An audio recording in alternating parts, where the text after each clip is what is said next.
Hello and welcome to this subject on the Qur'an. My name is Abdullah Saeed. I am a professor of Arab and Islamic Studies at the University of Melbourne, Australia. My aim in offering this course is to provide a clear understanding of the place of the Qur'an in Muslim religious history and the life of Muslims today. It is important to remember that the Qur'an is itself the central message of Islam. Its influence in Muslim history has been and continues to be immense. This is the first of 24 online lectures I will be giving in this subject. Each of these lectures will be approximately 40 to 50 minutes of audio length. They will generally follow the set text for this course, which is my book, The Qur'an and Introduction, published by Routledge in 2008. If you do not have a copy, it is important to obtain one. You may order that through the University of Melbourne bookshop or perhaps Amazon.com. These lectures complement this text. The aim is to highlight essential elements in the lectures. For this reason, I may amplify my basic coverage with reference to the views of other scholars.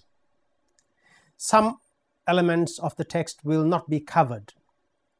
For this reason, my lecture should not be regarded as a substitute for the set text itself. So you need to consult the text, particularly to check important sources, including Quranic references cited. You should also make use of the glossary and index.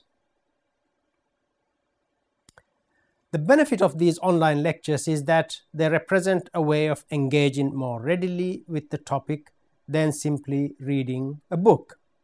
You will note, for example, that in some cases I respond to the Qur'an as a Muslim. Like other Muslims, I revere and respect the Qur'an in quite a different way to revering the Prophet Muhammad.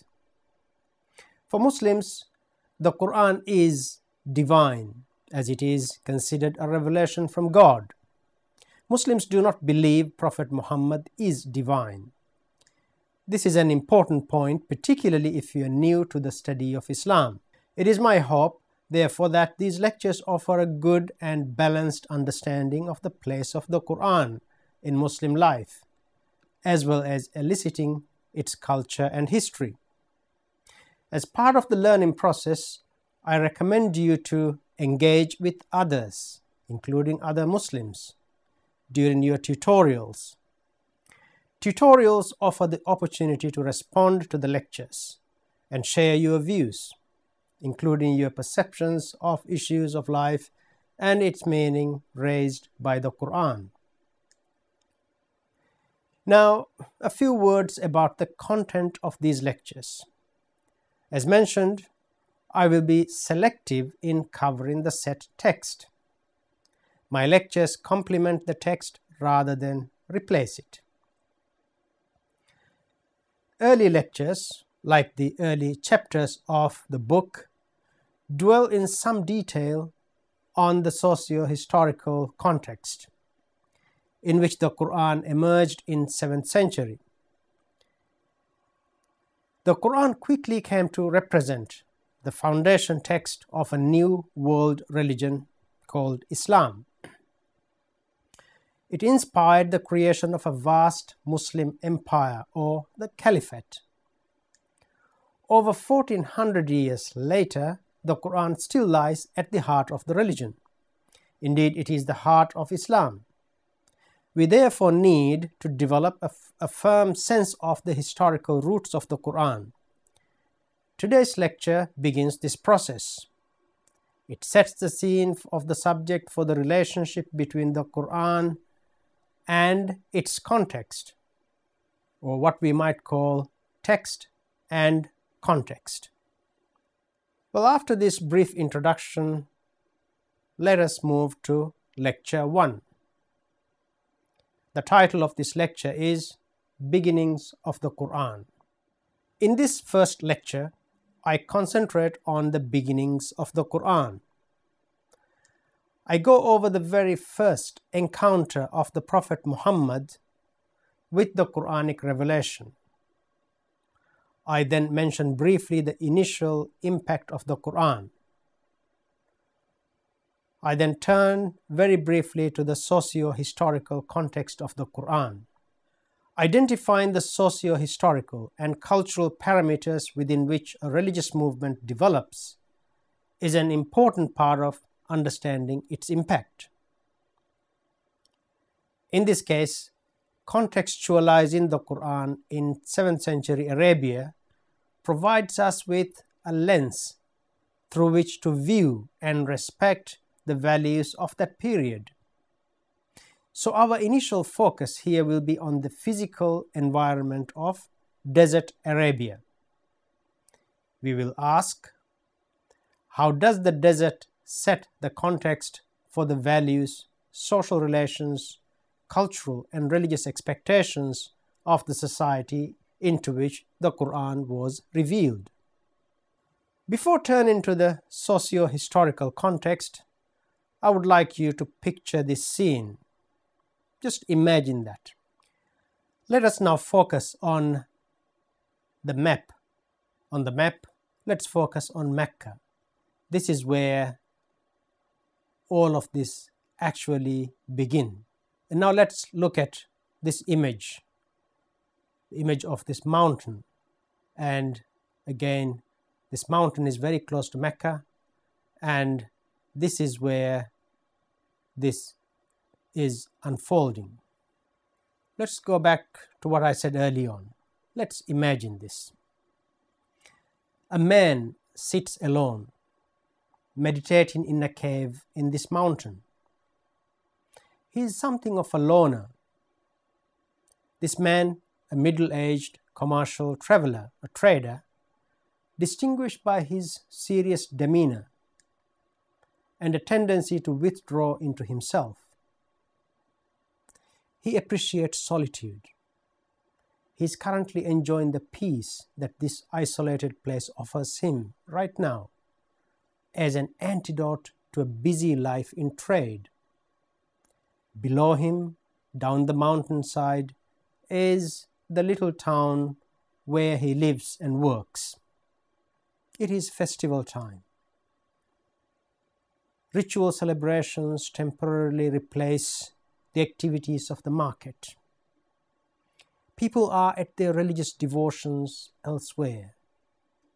The man has escaped these social events, at least for a while. He prefers sitting quietly in his hillside cave, relaxing, meditating, praying. He is thankful for the silence and the solitude. Suddenly, a voice interrupts the silence. He hears the word recite echoing through the cave. The man is startled. Again, the word recite comes from somewhere, this time as an authoritative command. And with the voice, he has a sense of being suddenly held tightly by someone, yet he is alone. He is overwhelmed by fear, too afraid to struggle or utter a sound. What is happening? He waits, desperate for the horror to pass. Again the command comes, recite.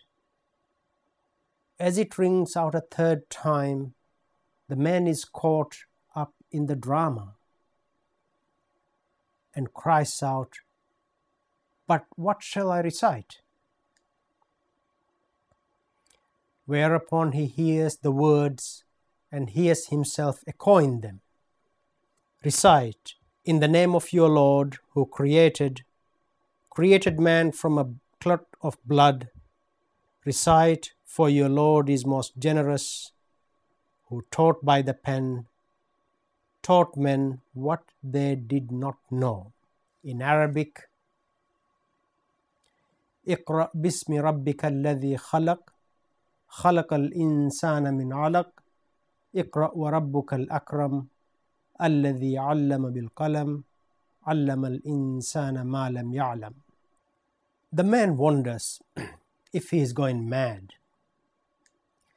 Is he possessed by demonic forces? The name of this man is Muhammad. He was born in or around 570 in Mecca, Arabia. Overwhelmed by the strangeness of the experience, he hurries down the mountain and goes home to his wife, Khadija, and his family. Khadija reassures him. She says God would never do anything bad to him. She reminds him of his kindness, generosity.